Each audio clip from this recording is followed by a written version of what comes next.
Good morning and welcome to Farm Factor. I'm your host, Jamie Bloom. On today's show, Dwayne Taves visits with Lynn Henriksen to discuss the USDA Rural Development Programs. Then enjoy this week's Kansas soybean update. Next, Kyle Bauer and Jackie McClaskey talk about agricultural entrepreneurs and jumpstart programs. Then it's this week's Kansas Farm Bureau update, and we'll end with Plain Talk featuring Kyle and Dwayne. Stay with us.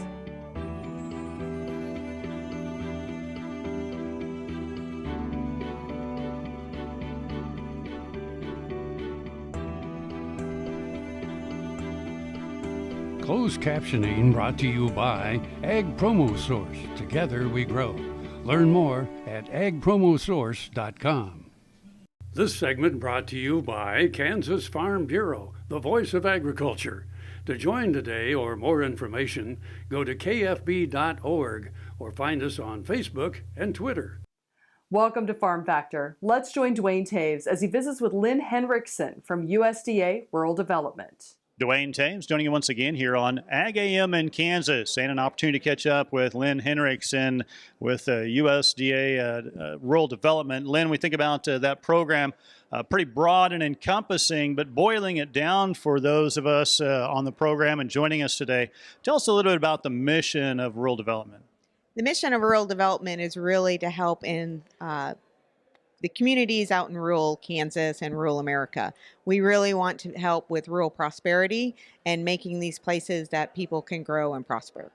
We think about some of the projects that your group and others, typically it's a kind of a collaboration. I understand that there are a number of projects that get funding through rural development as a part of that are common to people that they may not realize that rural development had a hand in bringing it to the community. Yes, it's broken down into several different program areas. There's rural housing, and that will be for people that want to be a homeowner, or there is for single families. And then there's also for multifamilies, which are apartment complexes that people can help some rental assistance on that as well. Then we also have what we call rural business programs or rural business services, and that's where if someone wants to start a business in rural areas or expand their business there's loans and grants available for that. And then our other big one would fall under community programs, and that is anything that has to do with infrastructure, broadband expansion, or water, wastewater treatment, and again, anything that helps within the healthcare system or public service and all of those types of things in a community. We think about the cost of those. For many people, I think they'd be shocked at one. Take a wastewater treatment facility, for example, to a rural community that doesn't have a huge tax base. It can be a large burden for them to try and replace. Yes, it can be, because as we know, most of the infrastructure is aging in all of our communities. And so when you have to replace the entire water system, whether it be the treatment aspect of it or getting rural water to a community, the pipelines, the meters, all of those types of things, that can be a very large burden on a community and their finances. So we offer loans and grants to help them through that, and also the partnership to put together different types of the proposals and the things that need to go into the project so it can become a reality. Now we think about the purpose of it being rural-based. That's unlike some other groups that work within larger communities. This really is looking at rural Kansas and rural areas across the country when it deals with USDA. Absolutely. We have a population cap at 20,000 or less. And so we really want to focus the dollars into those communities because, again, it all comes down to having rural areas be prosperous. Our thanks to Lynn Henriksen with USDA Rural Development joining us on Ag AM in Kansas. Jamie, we'll send it back to you. Thanks, Dwayne. Folks, come back after these messages for this week's Kansas soybean update. Next time you see a beautiful field of corn, reach out and thank the farmers who work tirelessly to raise corn for livestock feed, renewable fuels, and exports to feed a growing world population. The farmers on the Kansas Corn Commission work for Kansas Corn with grower-funded checkoff dollars that support foreign and domestic market development, research, promotion, and education to expand opportunities for Kansas farmers. To learn more, visit kscorn.com. Valley Vet Supply is devoted to providing information and professional quality products at reasonable prices. ValleyVet.com, ValleyVet.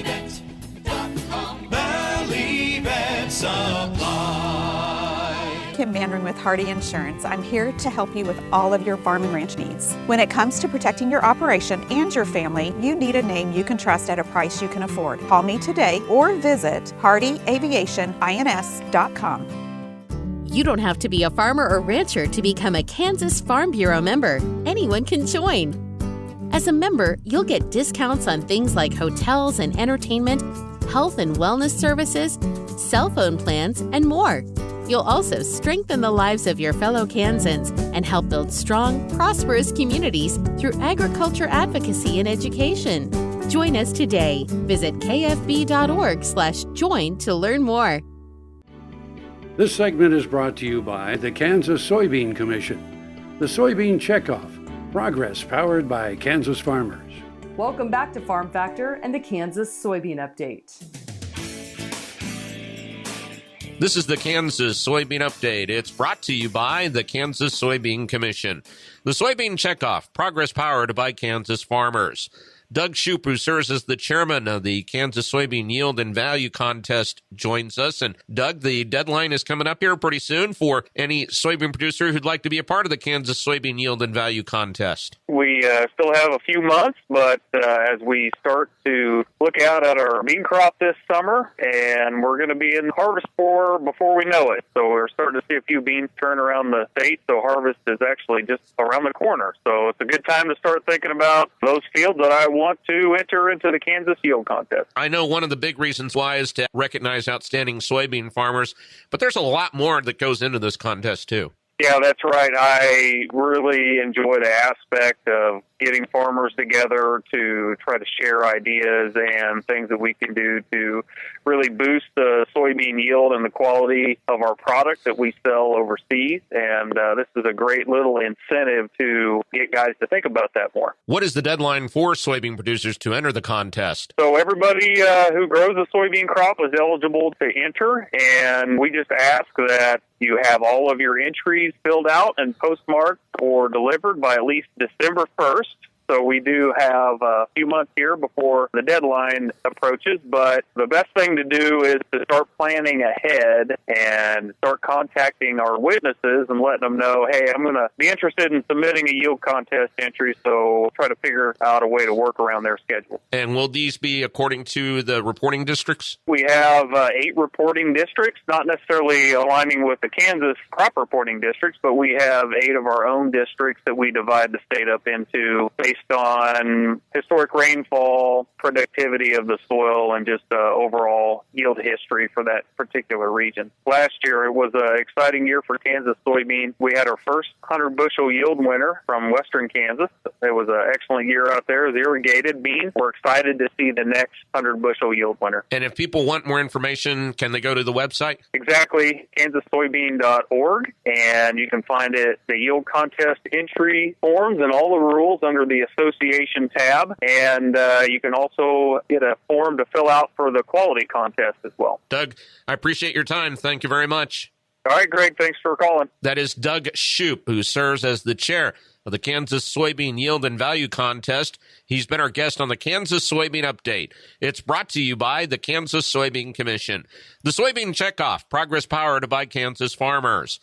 Learn more at kansassoybeans.org. For Kansas Soybeans, I'm Greg Akagi. Hope you enjoyed this week's Kansas Soybean Update. Stay with us after the break for more with Kyle Bauer and Jackie McClaskey. What if sustainability were synonymous with U.S. soy? If energy efficiency, water quality, and soil health help define U.S. soy's value, that future is here. The time is now. To meet end-user demands, the Soybean Checkoff is committing to sustainability that's achievable, worthwhile, and enduring. A message from the Kansas Soybean Commission, the Soybean Checkoff. Progress powered by Kansas farmers. All over the country, more and more communities are making the change to biodiesel made from U.S. soybean oil. And the decision continues, improving the health and welfare for millions of Americans while adding billions to our national economy. Kim Mandarin with Hardy Insurance. I'm here to help you with all of your farm and ranch needs. When it comes to protecting your operation and your family, you need a name you can trust at a price you can afford. Call me today or visit hardyaviationins.com. This segment brought to you by SureCrop, liquid crop nutrition delivered right to your farm. We're back. Now let's learn more about Jumpstart programs and farmland with Kyle Bauer and Jackie McClaskey. Hi, this is Kyle Bauer. I get to visit with Kansas Secretary of Agriculture, Jackie McClaskey. Today, I heard her rattle off a huge list of all the successes and all the reasons to be proud of Kansas agriculture. I don't expect you to name them all, but truly, there are a lot of very positive things about Kansas agriculture. Absolutely. You know, we know that Kansas agriculture has fought a number of tough issues over the last several years, whether it be drought, declining commodity prices, but at the same time, Kyle, there's so much to celebrate. Whether it be the fact that we had 9 entrepreneurs in the state who received some Jumpstart funding and got them started with an agribusiness that might not otherwise exist in Kansas. One of them told me today that he's going to add 3 new employees just because of what that program's done. We have great work being done between sorghum partners. K-State pulled a whole bunch of people together, both industry, government, university, and started their Kansas grain sorghum improvement plan, where they are really working to have a long-term vision and truly SMART goals for how the sorghum industry can grow. And those things are very exciting. And dairy, and that's an area we talk about a lot in regards to growth.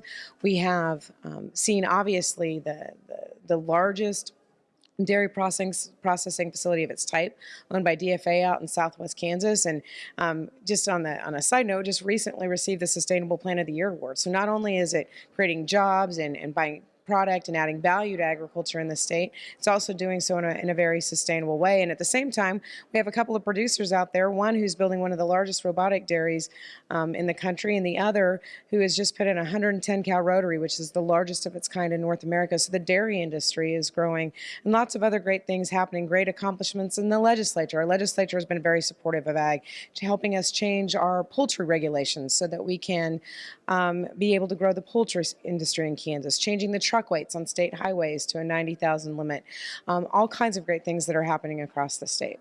And then as we talk about other crop commodities, Kansas is leading the world in wheat.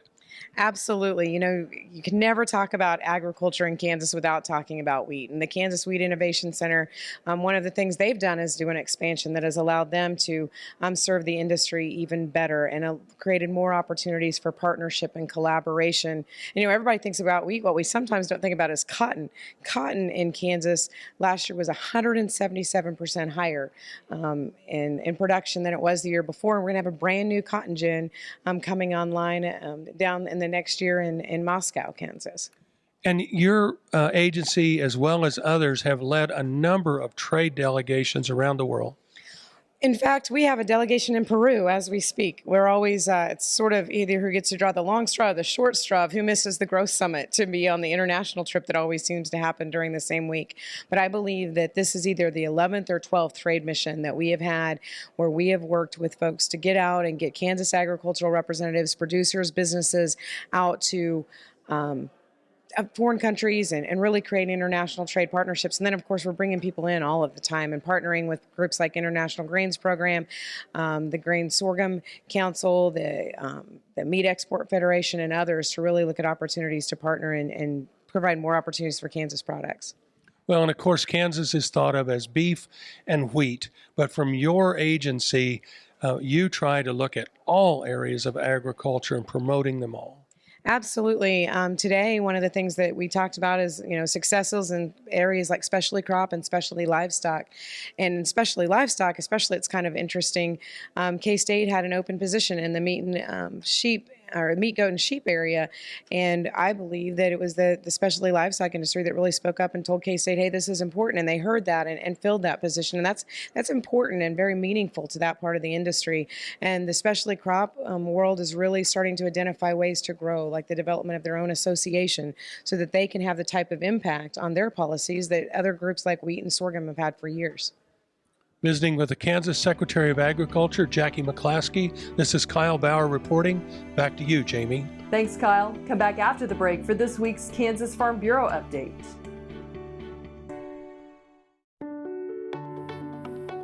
Rexanne Struve, veterinarian in Western Iowa. I have a veterinary clinic and started doing stem cell therapy on dogs in August of 2014. And after the first 2 dogs, after 3 weeks, I saw such dramatic results. I said, hey, I have arthritis. I have joints, really need this help. Where can I go to get this done?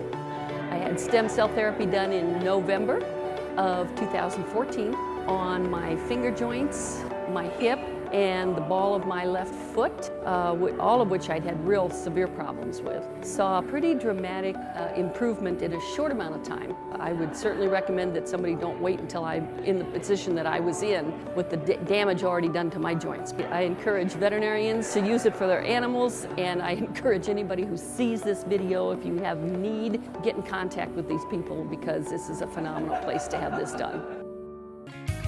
Heinen Brothers, a 4th-generation Northeast Kansas farm family, knows how tough farming can be. Farmers helping farmers. Heinen Brothers Ag, selling and servicing crop protection products, fertilizer, anhydrous ammonia, cover crops, quality aerial and ground application. Call today to learn about our extended term financing program. 800-760-4964. HeinenBrothersAg.com. KFRM is one of the largest farm radio stations in the nation, dedicated to informing and entertaining rural listeners from northern Oklahoma to southwestern Nebraska. You can catch KFRM in many ways, of course, 550 on the AM dial, streaming at KFRM.com, or on your smartphone by going to the TuneIn Radio app, or on Ag AM in Kansas on Tuesdays and Facebook every day of the week. KFRM, tune us in. You'll be glad you did. This segment brought to you by Kansas Farm Bureau, the voice of agriculture. To join today or more information, go to kfb.org or find us on Facebook and Twitter. Welcome back to Farm Factor and the Kansas Farm Bureau Update. I am Joe Jury, and I represent the 8th District for Kansas Farm Bureau, which is in the southwest corner of Kansas. This fall is going to be really interesting when we have basically a 3-way race for the first time in a while. We have had independent candidates in the past, but probably not as dominant as what the independent party has surfaced in the past. So through our Vote FBF process, which is a grassroots process, I mean, it's brought up through each county, has the opportunity to surface and to basically elect those candidates or put those candidates forth that they support, and then it's brought here to the state office. We try really, really hard to get our local input and give every county, every CEC, a county election committee, every opportunity to put forth their support or their selected candidate that they support. We give them a lot of opportunity, a lot of time to do that. And it's up to the local committees to do that. And so that process, we're very diligent in that, and we're very intentional in that we want our local support from our members so that we know, as an organization, as a state organization, before we make those endorsements, we make sure that that's what our members want. Stay with us. We'll be back after the break with Plain Talk. Sure Crop Fertilizers was started by my father, Don Sherman, and my mother, Shirley Sherman. Family business that started in the 80s. We predominantly focus on plant nutrients and what we can do to give growers better responses with the fertilizer dollars that they do, and what we can do to make those things work better for the grower. We're based out of Seneca, Kansas. We work with growers in their soil analysis to figure out what they need, and then we can put those in a blend that gives them the best results, and so that we can deliver that direct to their farm so that they have those nutrients where they need them, when they need them, and so that they can apply them in a manner that's very efficient to them and works well on their planting systems and what they're doing. Sure Crop Fertilizers has been around for a long time. We always say we're big enough to take care of everything you need, but we're small enough to do it quickly. You can get a hold of us at 1-800-635-4743. Our website is surecropfertilizers.com, and you can always email me at Corey@surecropfertilizers.com, and with any questions you have, we're glad to answer and work with you. The Kansas Wheat Innovation Center in Manhattan is rediscovering ways to get improved varieties and new genetics in the hands of farmers faster. Grower-led and checkoff-funded research initiatives are bringing about positive change. This grassroots leadership provides a strong voice in Topeka and Washington, D.C. Now is the time to partner with Kansas Wheat in moving wheat forward. Kansas Wheat Commission and Kansas Association of Wheat Growers. Farmers investing in their future and yours. Log on to rediscoverwheat.org. Summer is busy at Tarwater Farm and Home. We have just about everything you'll need for your summer projects, and we're consistently competitively priced. Tarwaters can help make your grass and garden grow, and we have a huge variety of equipment to cut it. If you have a farm, Tarwaters has the products and equipment to keep it going strong. And our expanded parking lot will make it even more convenient to shop. So come see us at Tarwater Farm and Home in Topeka. This segment brought to you by Kansas Corn. Learn more at kscorn.com. Welcome back. Now let's see what Kyle and Dwayne are discussing today on Plain Talk. Hi, this is Kyle Bauer with Plain Talk with Dwayne, straight from Mound Ridge, Kansas, Taves. I try to represent well. Some are unsure. There's a reason that they ran him out of town. Your fact or fiction question of the day, Kyle Bauer. Lieutenant Colonel Captain Mad Jack Churchill. Okay. Had to find the name. Captain Mad Jack Churchill. He was the last known soldier to kill someone with a longbow in World War II. Huh. Fact or fiction? The longbow. The longbow in World War II. World War II. With a name like Churchill in World War II. Mad Jack. I got to go with fiction. That says it's true. Really? Yeah. He was a bit off. He entered battle armed with a medieval bow and a claymore sword. Well, you know what? I assumed he fought for the United States. He could have been. No, he was British. Oh, he's British. And British. Well, see, you held that part back. He's a big fan of the longbow. The longbow. Have you ever utilized? Have you ever shot a longbow? Or just many years ago. Now, my son-in-law is really pretty good at a compound bow. Yeah. And they tell me now the compound bows, he has had people, he does a little bit of outfitting. Right. And he has had people that have shot the compound bow 3 times and went out and harvested a deer. Wow. And he said there is nothing to it anymore. That's crazy. You've got the sights on it, and it's just not. Now, I have a crossbow. Right. And talk about nothing to that. Yeah. I mean, if you're man enough to cock it. If you can pull her back. If you can pull it back, and I will tell you, a friend of mine, he went and sat in a blind and didn't bring there's a rope that you pull it up with. You have to use. Oh, you have to. And he forgot that. Oh. And so he didn't get any, and sure enough, he went, I'll just sit and watch today. There came the biggest buck of a lifetime. Buck of a lifetime. Okay. So the point is, anybody gives you a crossbow, be sure you take the little rope along to cock it. Yeah. The little cheater bar. Yeah, exactly, because you can't get them cocked. I am amazed that the proficiency of people in medieval times, I assume, and Indians in this country, Native Americans, to use a straight longbow and bring something down. Well, I'm amazed at the guy who made it. I remember in 4-H camp, and granted, I'm only, 10 years old, I'll say. It was a long time ago. Long time ago. Yeah, long time ago. Just to hit a really, really big target anywhere was like an accomplishment. Yeah. But honestly, you probably didn't have the greatest bows in the world. Well, I can't You think they were probably okay? Oh, well, now that's a great point. I mean, they're made of wood, and I know the craftsmanship. I'm sure they were very proud of, and everything. But just a straight longbow. It's not like nowadays the longbows where they can laminate and use and ship in wood from everywhere in the world to do it. Right? No, that's a great point. Balanced arrows and they were handmade arrows of the time. It's like you kind of held it out there on your finger to decide if you needed a little off of this side or that side, I suppose. I suspect you're right. To balance them and get them to fly straight. That's one thing. If you're having to make your own arrows, you'd sure go look for them when the time came. Yeah, it'd be a little more particular about gathering them back up. Yeah, absolutely. I tell you, the crossbow, though, you just put the scope on it, put the dot on what you want to shooting for the range that you're at. Okay. The only question is how good you are at ranging from looking at it.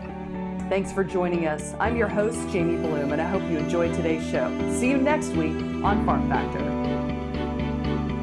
Closed captioning brought to you by Ag Promo Source. Together we grow.